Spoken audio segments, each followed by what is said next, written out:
지난 시간까지 우리가 마태복음 5장 메시아 왕국의 새로운 기준이다. 5장은 천국의 새로운 기준이 뭔지 복에 대해서부터 구체적으로 또 율법과 은혜, 또 우리가 하나님의 의를 드러내기 위해서 이 땅에서 어떤 삶을 살아야 되는지 말씀을 해주셨어요. 이 6장은 주제를 이야기한다면 바로 천국 시민의 새 생활이다. 이제 천국 시민으로서 우리가 어떤 삶을 살아야 되느냐. 사람이 변화됐다는 게 무엇을 의미하는 거예요? 내가 예수 믿고 변화됐다, 이게 무엇을 의미하느냐. 아무리 내가 예수를 믿고 성경 지식이 많이 늘고 많은 것을 배웠을지라도 내 삶에 변화가 일어나지 않으면 이건 변화됐다고 할 수가 없는 거예요. 아무리 MEC 1년을 있으면 뭐하나, 오기 전이나 돌아가서나 아무 변화가 없다면 그건 변화된 게 아니에요. 참 감사하게도 어쨌든 여기를 다녀간 우리 MEC 학생들, 한국에 갔을 때 제일 놀라는 게 부모님들이 그렇게 놀란대잖아요. 얘가 어떻게 이렇게 변할 수가 있나. 본인은 잘 모르는데 주위에 있는 사람들이 너무 놀라는 거예요. 너무 변화됐다. 첫째로 몸이 너무 쪘어. 너무 변화돼서 어쨌든 부모님들이 참 그런 소리를 많이 해요. 이번에도 한국 갔더니 어느 목사님하고 다니면서 딸내미가 여기 왔다 하는데 너무 변화됐다는 거예요.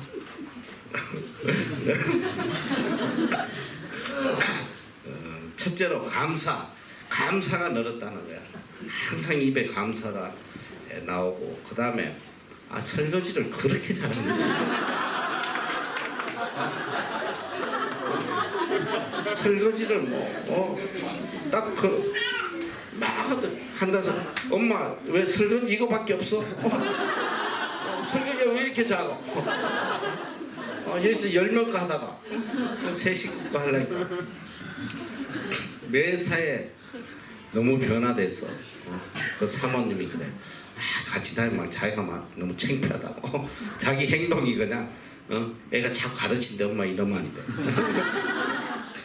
식당에 가서도 이 음식이 왜 이래, 그러면 그러지 마. 감사해.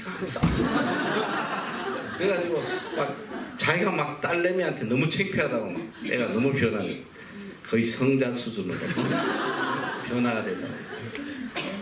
우리가 예수를 믿었다, 예수 믿었다 하면 삶에 변화가 일어날 때 변화가 일어나지 않으면 이건 변화된 사람이 아니라 믿는 사람이 아니라.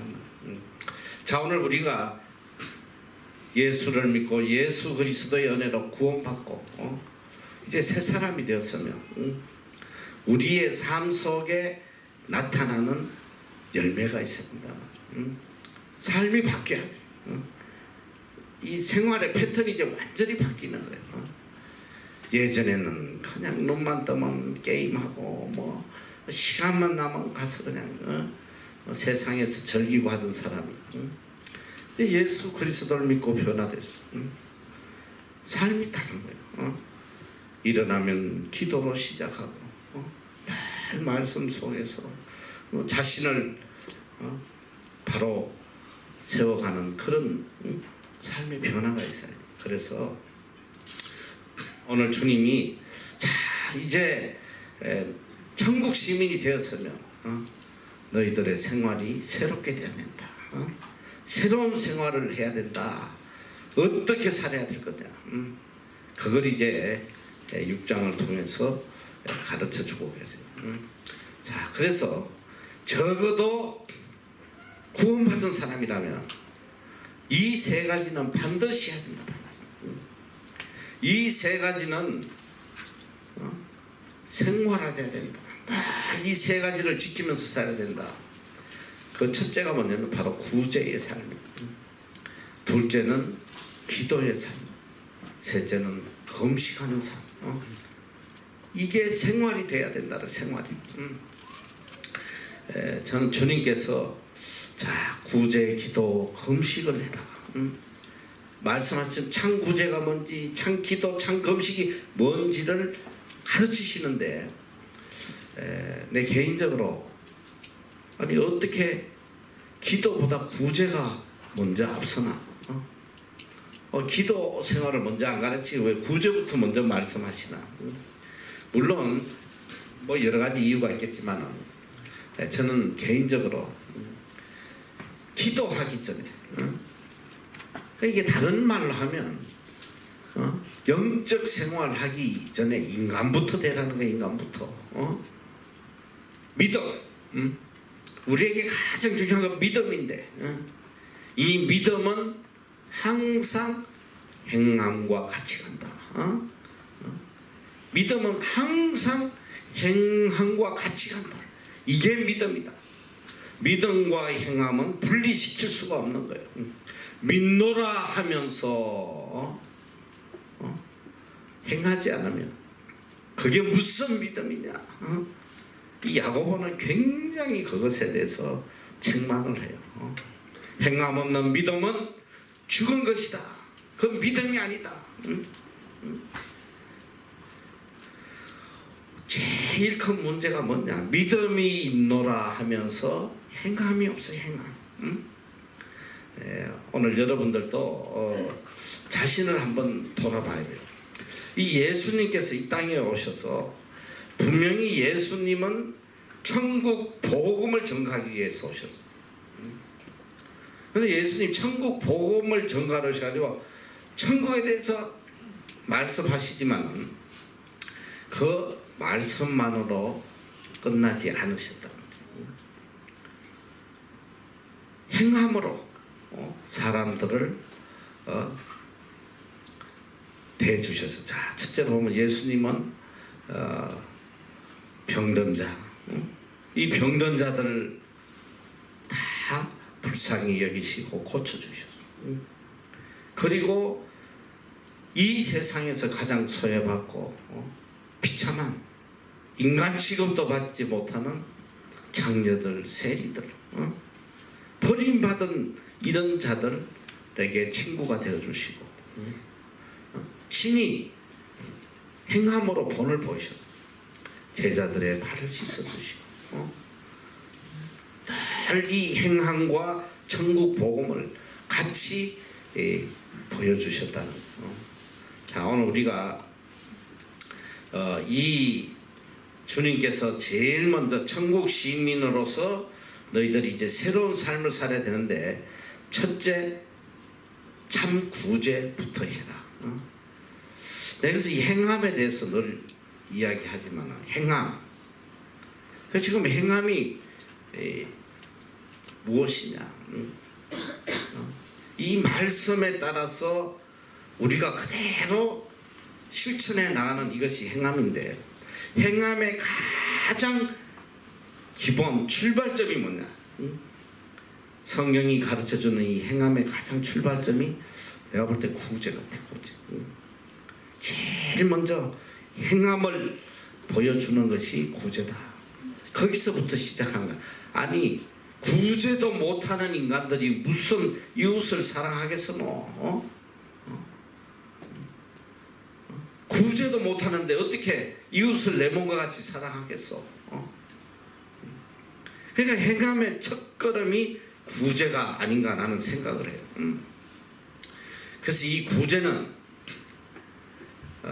바로 우리가 믿음으로써 행하는 첫 번째 행위다.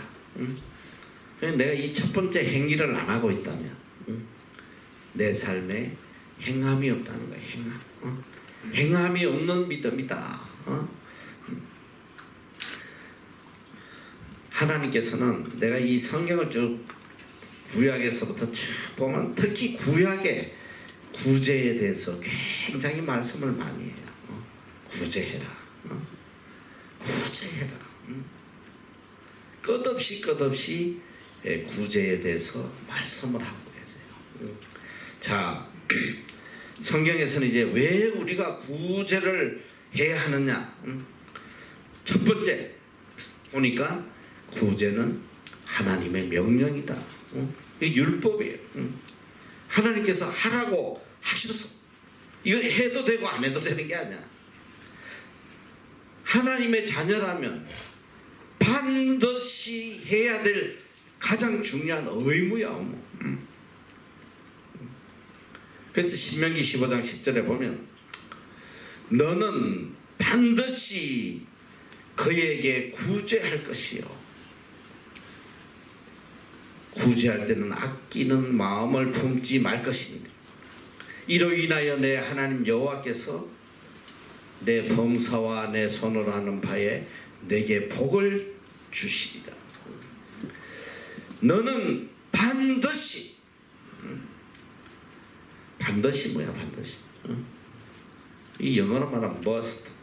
반드시 안 하면 안 되는 거야. 너는 반드시 그에게 구제할 것이다.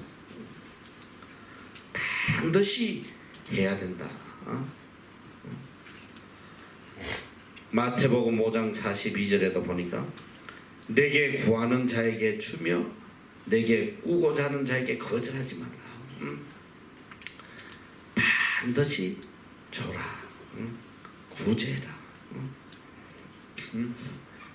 이게 제일 신앙의 가장 기본적인 행위인데도 이걸 하는 사람이 없어. 너 얼마 충격적인지 알아? 우리 아이들 대체로 태어날 때부터 그리스도인이야.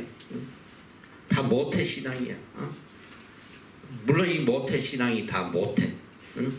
구제도 못해, 기도도 못해. 이걸 모태 신앙이라고 하는데 평생 신앙생활 하면서 구제 한 번도 안 하는 아이들이 있어. 한 번도 구제해 본 적이 없는 아이들이 있다. 지금 얼마나 충격이야.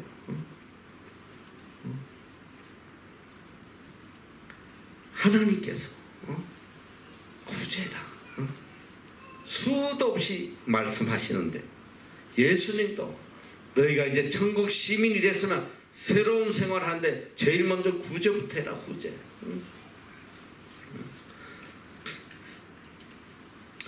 왜 구제를 하라고 그러시느냐? 아까 15장 10절에도 보니까 내게 복을 주시겠다.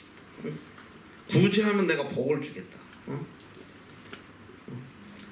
여기 사도행전 20장 35절에도 보면 범사에 너희에게 모본을 보였나니 곧 이같이 수고하여 약한 사람들을 돕고 주 예수의 친히 말씀하신 바 주는 것이 받는 것보다 복이 있다 하심을 기억하라. 주는 것이 받는 것보다 복이 있다. 그런데 보니까 다 받는 것만 좋아해요. 받는 거. 그냥 받는 것만 좋아해요. 주는 걸 싫어해요. 그런데 이게 이 구제를 해본 사람은 이 주는 기쁨이 얼마나 큰지 이거는 비교할 수 없는 거야. 그 기쁨은 세상이 주는 기쁨하고 달라. 구제할 때에 오는 그 기쁨과 행복, 그거는 체험하지 않는 사람은 몰라요. 너무너무 기뻐. 그리고 구제하면 하나님이 복 주시겠다는 거야. 복. 복 주신다는데 해야지 당연히. 복을 주신다는데. 이건 어떤 지식적인 말씀이 아니라 나는 평생을 체험했어. 평생. 하나님이 얼마나 구제를 기뻐하시고 그걸로 복을 주시는지 하나님께서 정말 우리에게 상상할 수 없는 물질의 복을 주셨어요. 이건 정말 꿈만 같아. 어떻게 이 땅에 이런 일이 있을 수 있는 거예요. 하나님은 공짜가 없어, 공짜가. 다 심은 대로 거두는 거야. 그래서 너무너무 좋은 거야. 우리는 소망이 있단 말이지. 하나님의 약속의 말씀 있잖아. 내가 이야기하지만 세상은 심은 대로 거두지 못해. 심었다가 망하는 사람이 어디 한둘이냐. 성경은 반드시 심은 대로 거두게 해주신다. 이게 하나님의 진리의 약속의 말씀입니다. 그런데 내 삶에 지금까지 한 번도 그 하나님의 약속을 어긴 적이 없어요. 그래서 어떻게 해야지 경영을 잘하고, 어떻게 해야지 이문을 남기고, 어떻게 해야지 성공하고, 그거 다 헛된 생각이에요. 그저 하나님 주신 가지고 물질은 구제하고 성교하고 그거 열심히 하다 보면 하나님이 알아서 다 채워주십니다. 내가 계산하지 않아도, 내가 머리 쓰지 않아도 하나님이 다 복될 수밖에 없게끔. 이 얼마나 놀라운 은혜야. 내가 다니엘 살 때도 이야기했지만 이 환경이, 이 역사가 하나님을 사랑하는 자가 복되도록 하나님이 만들어 가신단 말이야. 세상이 다 죽는다고 아우성 쳐도 하나님 뜻대로 사는 사람에게는 그 환경이 다 복이 될 수밖에 없도록 하나님이 이끌어 가시고, 그래서 철저하게 하나님이 하라면 생명 걸고 하란 말이야. 예수 잘 믿는 게 뭐예요? 하나님 말씀대로 순종하는 게 잘 믿는 거지. 암만 지식적으로 많이 알면 뭐 하겠어? 신학적으로 암만 알면 뭐 하겠어? 신학적 교수면 뭐하나? 행함이 없는데.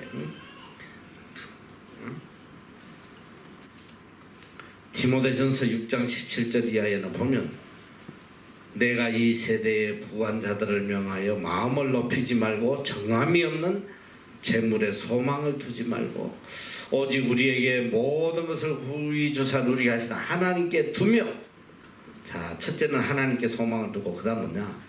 선한 일을 행하고 선한 사업에 부하고 나눠주기를 좋아하여 동정하는 자가 되게라. 이 구제하라는 거야. 구제해라, 나눠줘라. 이것이 장래에 자기를 위하여 좋은 터를 쌓아 참된 생명을 취하는 것이다. 구제하면 내 미래가 확 피었다 이 소리야. 내 장래에 좋은 터를 쌓는다. 하나님께서 복된 미래를 약속하신 거예요. 내가 암만 애쓰고 발버둥 쳐봐야 내 미래를 바꾸지 못해나.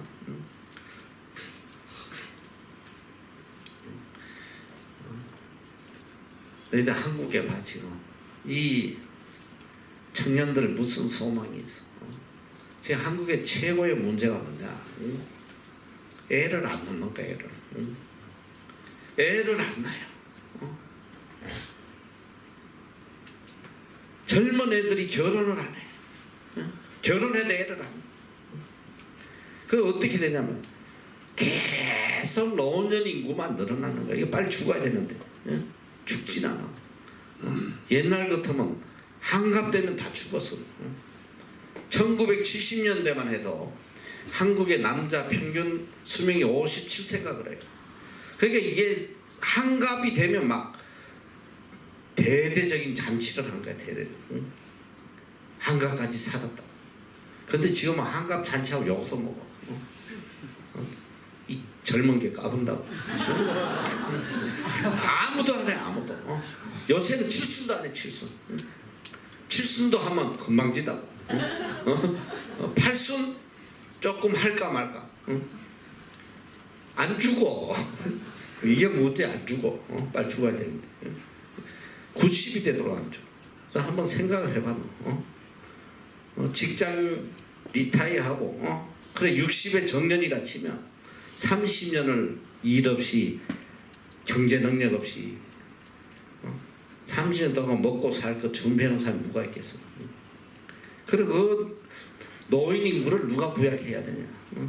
젊은 아이들이 하는 거야. 열심히 경제 인구들이 열심히 일해서 해야 되는데 이 경제 인구가 없어지니까 지금 젊은 아이들은 자꾸 줄어들고 갈수록 애는 안 나고.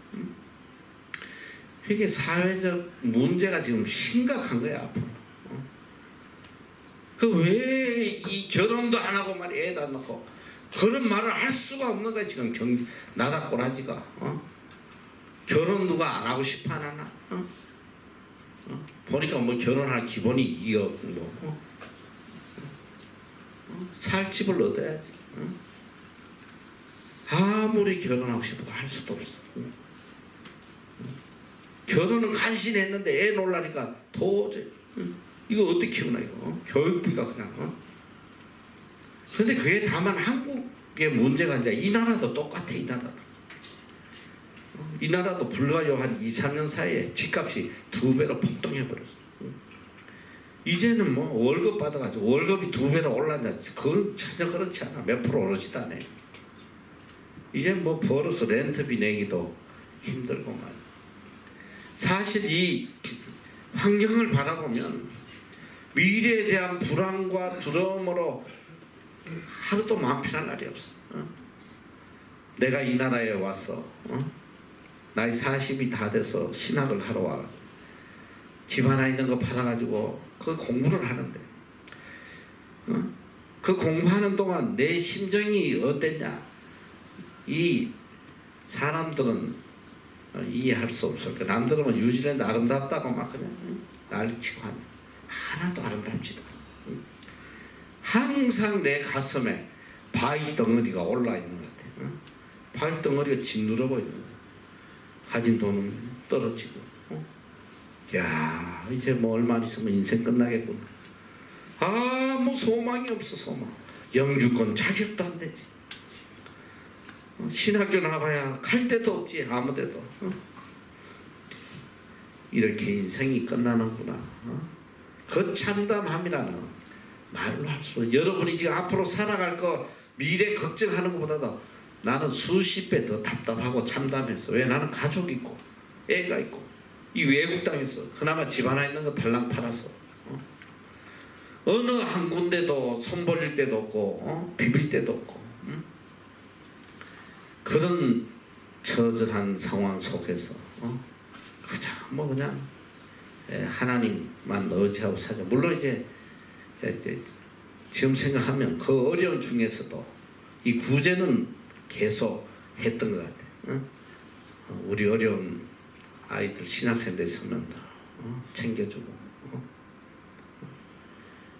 그리고 뉴질랜드에서 정말 그 어려운 적이 언제냐면 이 IMF가 터졌을 때. IMF 한국도 다 무너졌잖아. 한국만 무너진 게 아니야. 이 전 세계 특히 아시아 쪽은 다 무너졌어요. 이 뉴질랜드도 완전히 그 무렵에 내가 이 하나님께서 기회를 줘서 저 로토로에서 학교를 시작했는데 학교 시작하고 6개월 만에 IMF 와서 다 무너졌어. 그때 학교 하면서 그 시골에 정말 얼마 하지 않는 집을 하나 샀단 말이야. 10만 불짜리 집을 하나 샀어. 은행 돈 80% 빌려가지고 내 돈 한 2만 불 넣어가지고 집을 하나 샀는데 세상에 그게 6개월 만에 다 무너졌잖아. 그 학교를 하게 된 동기가 이제 신학교를 돕겠다고 이제 시작을 했는데 이건 뭐 돕지도 못하고 그냥 망해버린 거죠. 문 닫았으니까.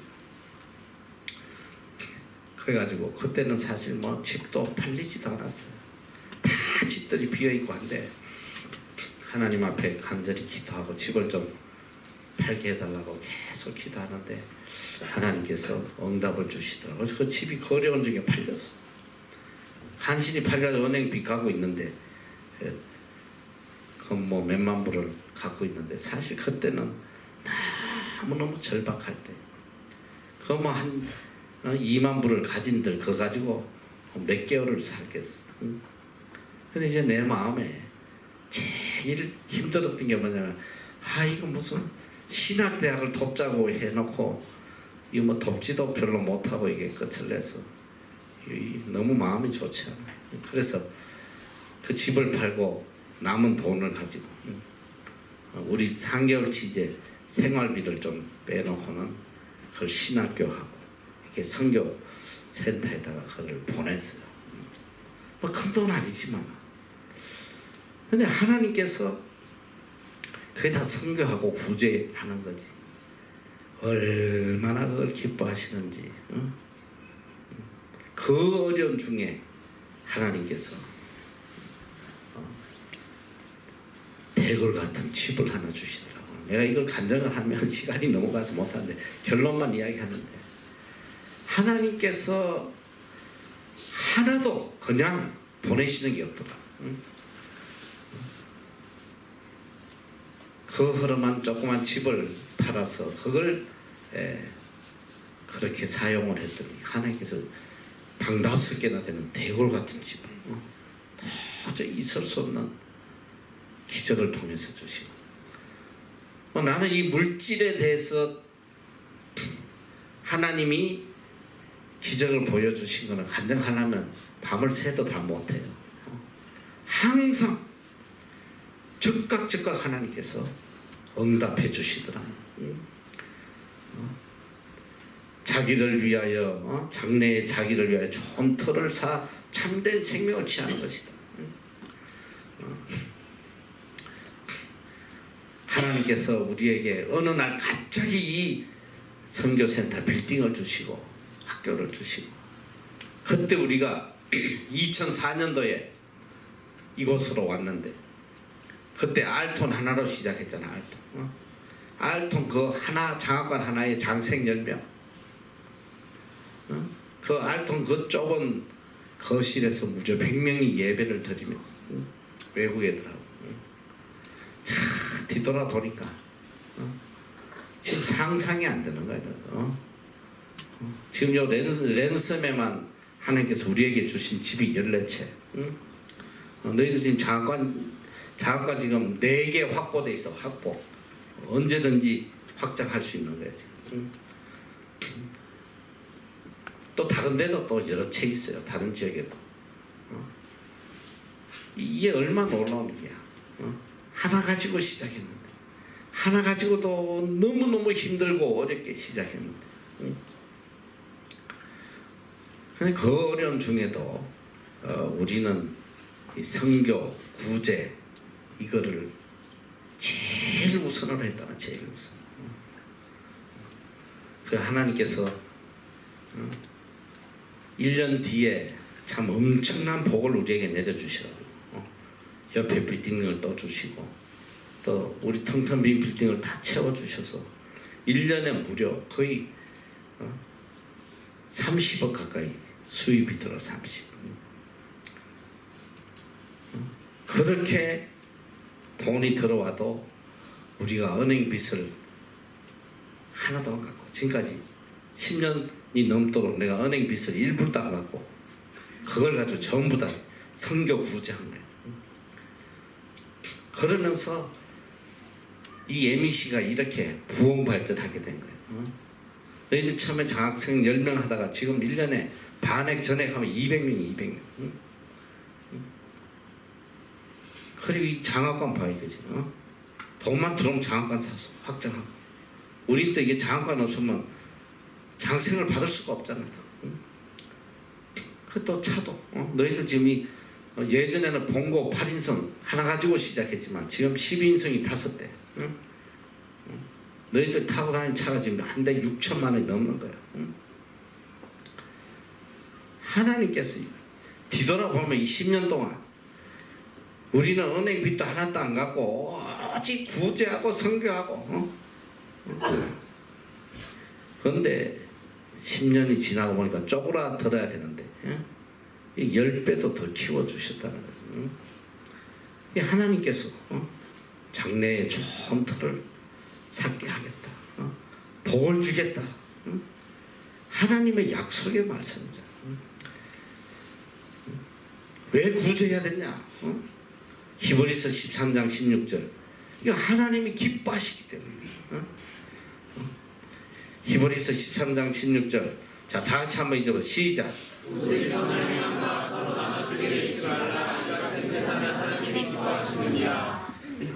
나눠주는 것을 잊지 말아라. 이건 하나님이 기뻐하시는 제사다. 하나님이 기뻐하시는 거야. 너희들 구제하지 않으면서 백날 그냥 일주일 내내 하나님 앞에 예배 드려봐야 그 별 하나님이 기뻐하시지 않을 것 같아. 구제를 해야지. 구제. 구제가 생활화돼야 된다.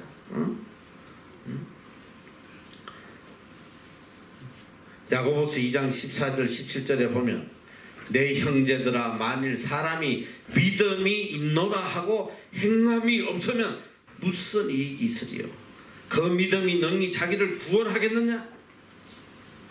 만일 형제나 자매가 헐벗고 일용할 양식이 없는데 너희 중에 누구든지 그에게 이르되 평안히 가라 더욱게 하라 배부르게 하라 하며 그 몸에 쓸 것을 주지 아니하면 무슨 이익이 있으리요. 이와 같이 행함이 없는 믿음은 그 자체가 죽을 것이다. 구제하지 않는데 행함이 구제란 말이야. 행함의 시작은 구제야. 구제. 구제도 하지 않는데 그게 무슨 믿음이냐. 그 자체가 죽은 것이다.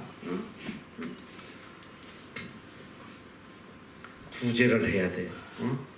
오늘 우리나라도 우리나라가 여기까지 온 거 다 구제 덕분에 온 거야. 너희들 우리나라가 얼마나 가난한지는 상상이 안 되지. 어느 정도 구제를 해야 되냐. 성경에 보니까 누가복음 12장 33절에 너희 소유를 팔아 구제하여 낡아지지 아니하는 주머니를 만들라. 그러니까 구제 주머니를 만들라. 곧 하늘에 둔 바 다함이 없는 보물이니 거기는 도적도 가까이 하는 일이었고 좀도 먹는 일이었다. 구제하면 그게 바로 하늘의 보화를 사는 거야. 하늘의 보화. 그러니까 천국의 보물을 사라. 그게 구제하라는 말씀이야. 구제. 너희 소유를 팔아 구제하여. 내가 여유 있을 때 하려면 너희들 죽었다 깨어나도 못해. 나는 여유 생기면 구제해야지. 죽을 때까지 여유가 안 생긴다니까. 집 하나 사면 또 더 좋은 데로 이사 가고 싶고, 차 하나 사면 더 큰 차 사고 싶고. 인간은 여유가 없어. 죽을 때까지. 아무리 가져도 너희 소유를 팔아 구제라. 가진 거 다 내놓으란 말이야. 이 하나님이 주신 명령이에요. 마태복음 10장 42절 또 누구든지 제자의 이름으로 소자 중 하나에게 냉수 한 그릇이라도 주는 자는 내가 진실로 너희에게 이르노니 그 사람이 결탄코 상을 입지 아니하리라. 무슨 냉수 한 것 주는데도 상은 아니라. 하나님은 냉수 한 그릇 같이 하찮은 것도 내 이웃에게 행하는 구제는 상을 주시겠다는 거야. 상을. 구제 너무 거창하게 생각하지 마라. 단돈 1,000원도 괜찮고 단돈 500원도 괜찮아요. 내 형편에 따라서 내 먹을 것 좀 적게 먹고 내 쓸 것 좀 아끼고. 이 구제를 하려면 제일 먼저 전제되는 게 뭔지 알아? 자, 첫째는 구제하려면 사랑이 있어야 되지. 이 불쌍히 여기는 마음이 있어야 컴패션. 긍휼히 여기는 마음. 예수님의 마음이 뭐냐? 긍휼이거든. 긍휼. 예수님이 병자들을 긍휼히 여기시고 가난한 자들을 불쌍히 여기시고 예수님의 마음은 바로 긍휼이야. 긍휼. 불쌍히 여기는 마음. 컴패션이라고 그랬잖아. 컴패션. COM with passion. 아픔. 상대의 아픔을 함께하는 것, 이게 긍휼이란 말이에요.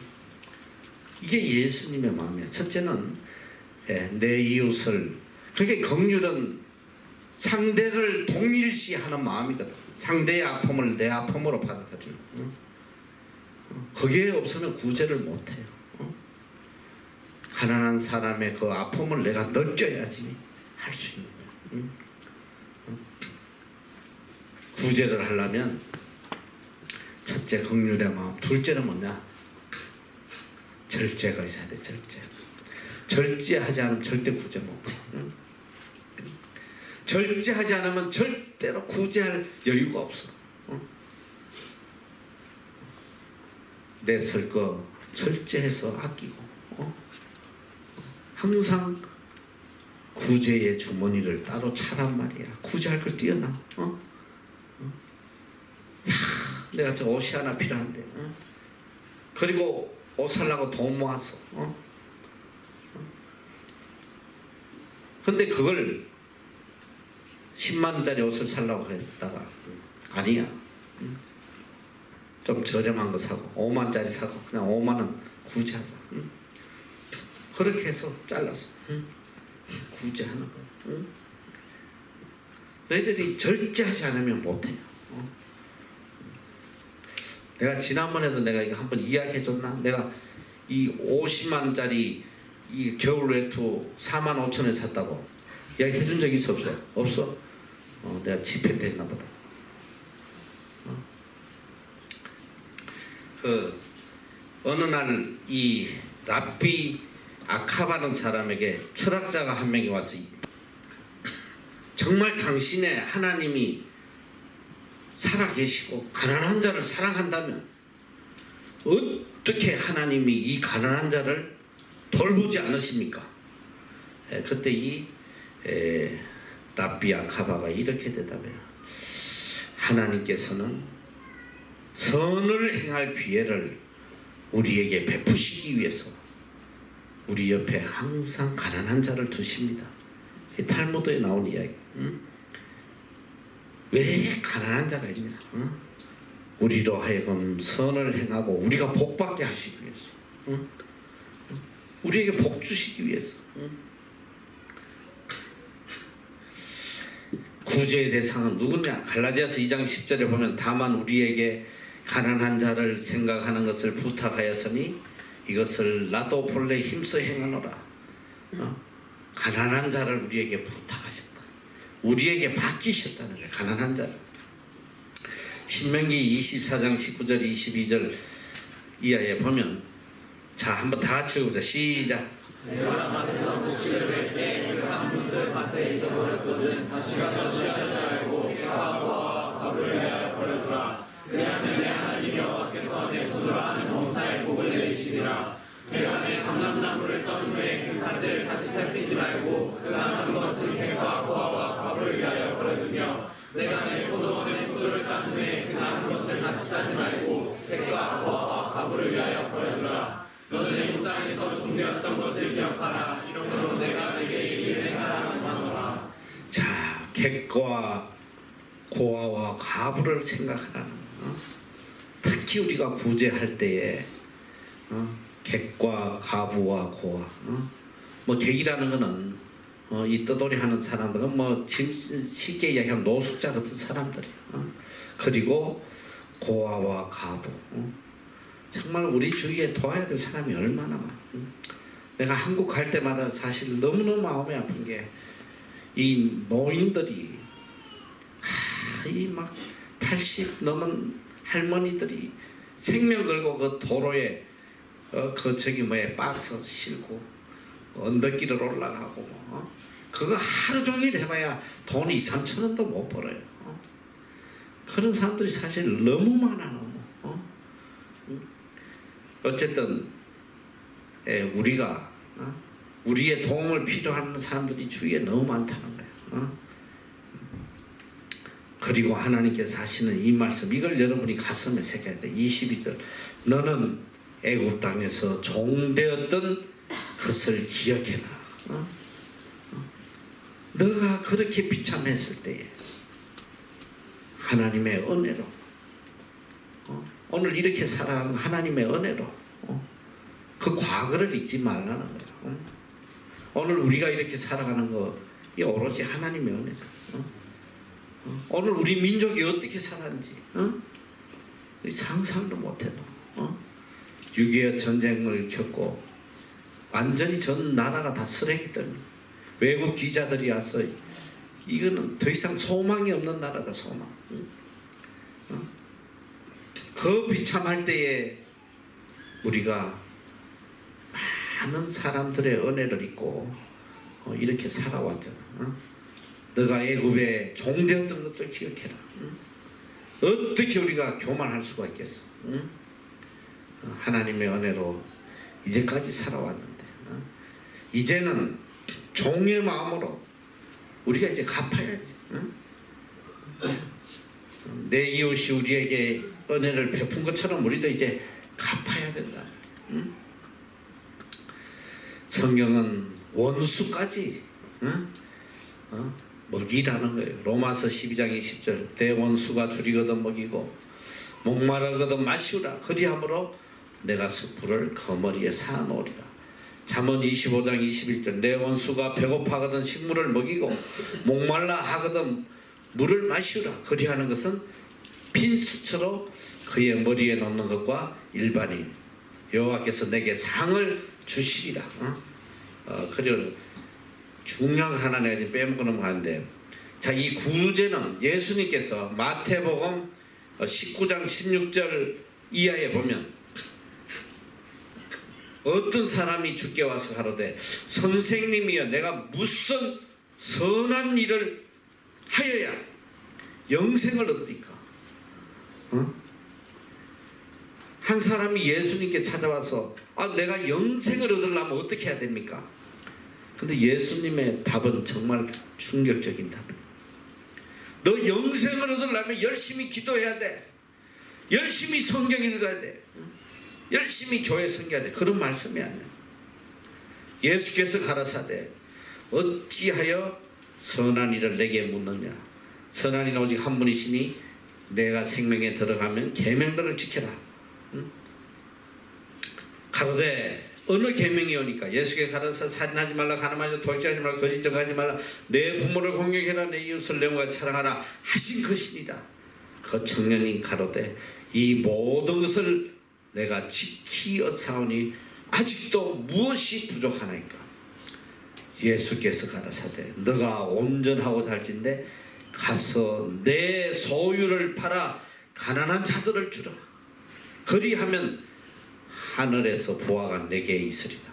그리고 와서 나를 쫓으라 하시니 그 청년이 재물이 많으므로 이 말씀을 듣고 근심하여 갔다. 여기서 놀라운 건 뭐냐? 이 예수께 와서 영생을 물어요. 어떻게 해야 영생을 얻겠습니까? 가서 구제하라는 거예요. 구제하라. 너 가진 것으로 구제해라. 이게 무슨 말이냐? 무슨 영생은 예수 그리스도를 믿음으로 구원받는 것인데 어떻게 구제를 영생하고 연결 짓습니까? 그럴 수 있게 절대 그렇지 않아요. 우리가 구원받을 믿음이 있으면 그 믿음에 따른 행위가 따라야 돼. 행위가 나타나야 돼. 구제를 한다는 것은 바로 내가 그만한 믿음이 있다는 거예요. 영생을 얻을 믿음이 있다는 거죠. 그래서 이 영생 구제는 바로 영생의 문제와 연관이 되어 있다. 자, 구제에 대한 보상은 하나님이 어떻게 갚아주냐? 시간이 없으니까 말인데 고린도전서 9장 9절 기록한 바 저가 흩어 가난한 자들에게 주었으니 그의 의가 영원토록 있느니라. 구제하면 우리의 의가 영원토록 있다. 하늘나라까지 간다. 그리고 정말 복된 말씀은 구제하면 풍족하게 된다. 잠언 28장 27절 가난한 자를 구제하는 자는 궁핍하지 아니하려니와 못 본 척 하는 자에게는 저주가 많으니라. 구제 안 하면 저주받아. 그리고 구제하면 궁핍하지 않는다. 하나님이 항상 채워주신다. 차고 넘치도록. 잠언 12장 25절 구제를 좋아하는 자는 풍족하여질 것이요 남을 윤택하게 하는 자는 윤택하여지리라. 구제하면 풍족해지네요. 풍족. 우리가 이렇게 지금까지 풍족하게 온 이유는 구제야 구제. 우린 계속 구제 아끼지 않고 끝없이 구제를 하고 있어. 그러니까 하나님께서 풍족하게 해서 자 잠언 11장 24절 25 흩어 구제하여도 더욱 부하게 되는 일이 있나요. 과도히 아껴도 가난하게 될 뿐이다. 이게 얼마나 놀라운 말씀이야. 내가 흩어서 다 구제하고 나눠줘도 항상 부하게 되는데 더욱 부하게 돼. 더욱 구제할수록 더욱 부하게 돼. 근데 과도히 아껴도 계속 한 푼도 쓰지 않고 남에게 1원도 주지 않고 계속 적금 들고 뭐 하고 막 그냥 백날 해봐야 가난하게 될 뿐이다. 하나님께서 주시지 않는 부유함이란 있을 수가 없거든. 암만 저축한다고 해서 부유하지 않아요. 하나님 부르시면 다 날아가 버려. 아무것도 아니야. 그리고 선행을 갚아주신다. 가난한 자 잠언 19장 17절 가난한 자를 불쌍히 여기는 것은 여호와께 꾸이는 것이니 그 선행을 갚아주신다. 가난한 자에게 구제하는 것은 하나님께 꾸어드리는 거 꾸어드려. 하나님이 갚아주시오.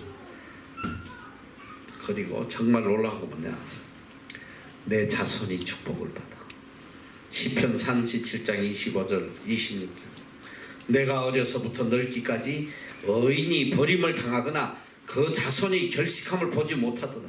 저는 종일토록 은혜를 베풀고 꾸어주니 그 자손이 복을 받는다. 여러분 자손이 복받기를 원하면, 내 자식이 복된 사람 되기를 원하면 열심히 구제하란 말이야. 자식들에게 늘 베푸는 걸 보여줘야 돼. 늘 베푸는 거. 그걸 보여줘야 돼. 어릴 때부터. 그럼 그 자손도 그대로 따라하잖아. 복을 안 받을 수가 없지.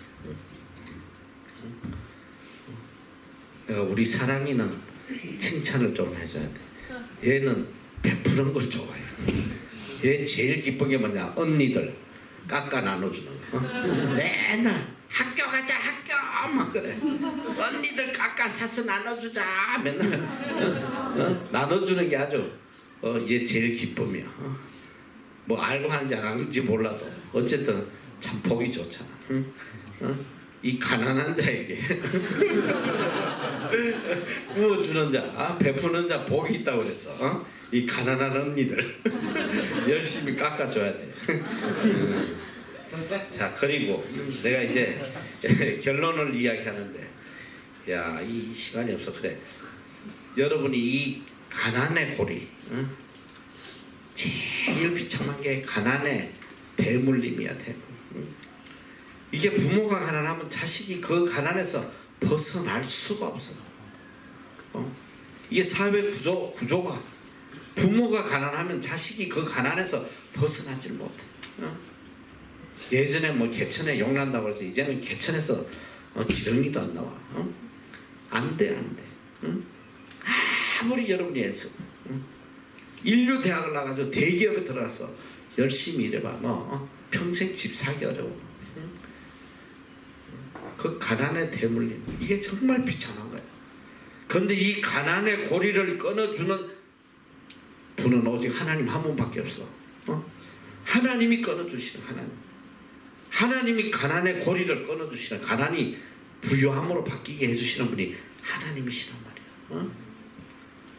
하나님은 인간의 방식이 아니라 하나님의 초자연적인 방법으로 내가 이 땅에 와서 집세 낼 형편도 안 되는 그런 극한 상황까지 갔으나 하나님의 방법으로 하나님께서 쏟아 부어주셨다. 여러분이 철저히 하나님의 말씀을 붙잡고 믿고 순종하고 나가야지만 하나님이 주시는 부유함을 누릴 수 있어요. 그리고 보니까 미국 미시간 대학에서 연구한 결과인데 구제하는 사람하고 안 하는 사람, 구제 안 하는 사람은 구제하는 사람보다 죽을 확률이 2배나 높대. 빨리 죽는 거야. 구제는 빨리 죽어. 암만 좋은 거 먹고 난리쳐도 빨리 간다 이 소리야. 구제하는 사람은 맨날 텍사스 치킨만 먹어도 오래 산다 이 소리야. 알아? 선행은 바로 축복의 통로다. 그걸 알아야 돼. 선행은 축복의 통로다. 하나님께서 나에게 복을 주시기 위한 방법이다.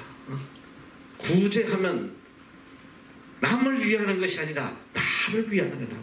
내가 복되게 되는 길이란 말이야. 내가.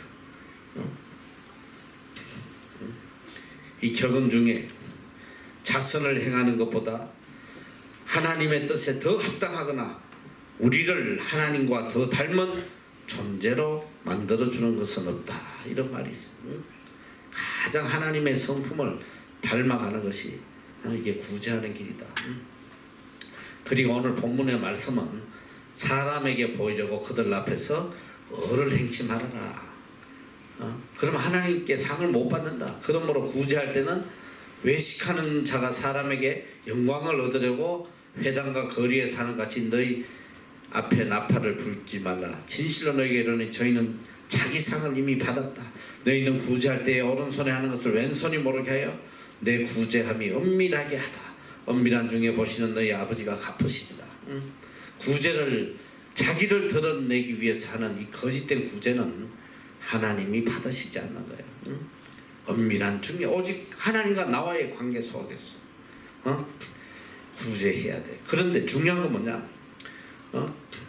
내가 구제하는 걸 비밀로 하지만 그것이 드러나게 돼 있단 말이야. 그래서 성경에 너희는 세상의 빛이다. 이같이 너희 빛을 사람 앞에 비치게 하여 저희로 너희의 착한 행실을 보고 하늘에 계신 너희 아버지께 영광을 돌리게 하는, 우리가 구제하는 이 아름다운 모습을 내가 떠들고 자랑하고 드러내지 않아도 세상 사람들이 보고 구제를 받는 사람이 보고 하늘에 계신 아버지께 영광을 돌린단 말이야. 시편 41편 1절 가난한 자를 생각해 주는 자는 복이 있도다. 재난의 날에 여호와께서 그를 건지시리라. 가난한 자는 하나님 건져주시는 거야. 어떤 어려운 상황에서도. 그리고 베드로전서 4장 11절 오직 하나님의 영광을 위해 살아요. 만일 누가 말하려면 하나님의 말씀을 하는 것 같이 하고 누가 봉사하려면 하나님의 공급하시는 힘으로 하는 것 같이 하라.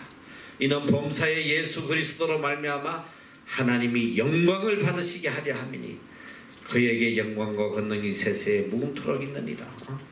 내가 구제하는 건 내 걸로 하는 게 아니야. 하나님이 공급하시는 것으로 가장 하나님의 뜻에 따라서 내가 집행하는 것 뿐이지 내 것이 어디서 다 하나님의 것이. 하나님 한 분 영광 받으셔야 된단 말이에요. 자, 이제 결론인데 이 마틴 루터 킹 목사 이분의 유언을 하나 소개해 줄게. 내가 이 세상을 하직하면 나는 당신들에게 다음과 같은 유언을 남기고 싶어. 내가 이 세상을 떠난다면 거창한 장례식을 상가해 주시. 그리고 긴 찬사도 상가해 주시. 내가 노벨 수상자라는 것도 말하지 마세요. 나의 학벌도 그것들 하나도 중요하지 않습니다. 내가 바라는 것은 마틴 루터 킹은 다른 사람들을 위하여 살다가 갔다고 말해주는 것입니다. 나는 가난한 사람들에게 빵을 주기 위해 헐벗은 사람들의 옷을 주기 위해 살다가 갔다고 말해주시. 내 생에 감옥에 갇힌 사람들을 찾다가 갔다고 무사람을 섬기고 사랑하다가 갔다고 말해주기를 나는 바랄 뿐입니다.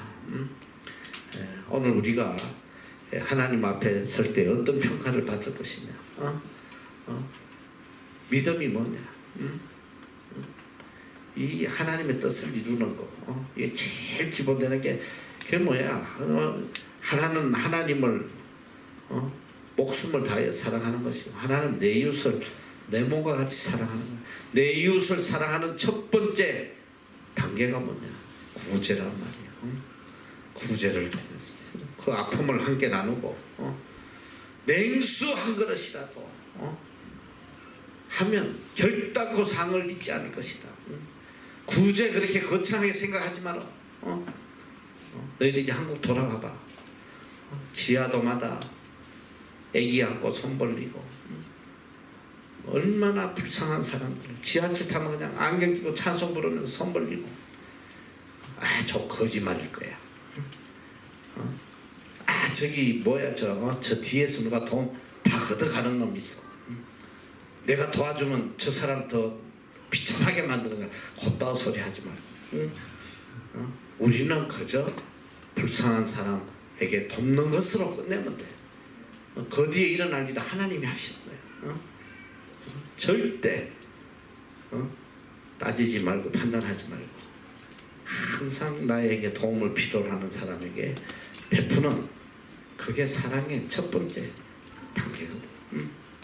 그래서 항상 구제의 주머니를 차라. 구제를 위해서 항상 따로 준비해놔야 돼. 돈 항상 한 곳에 오늘 누군가 나에게 도움을 필요로 한 사람에게 주기 위해서 아침에 갈 때마다 준비해서 다니면 비록 얼마 되지 않지만 그게 여러분의 축복의 씨앗이 되는 거예요. 하나님은 물질에 많고 적음을 보시는 게 아니라 여러분의 정중심을 보신단 말이에요. 그래서 구제를 실천함으로 천국 시민의 새로운 삶을 살아가는 여러분 되시기를 축원합니다.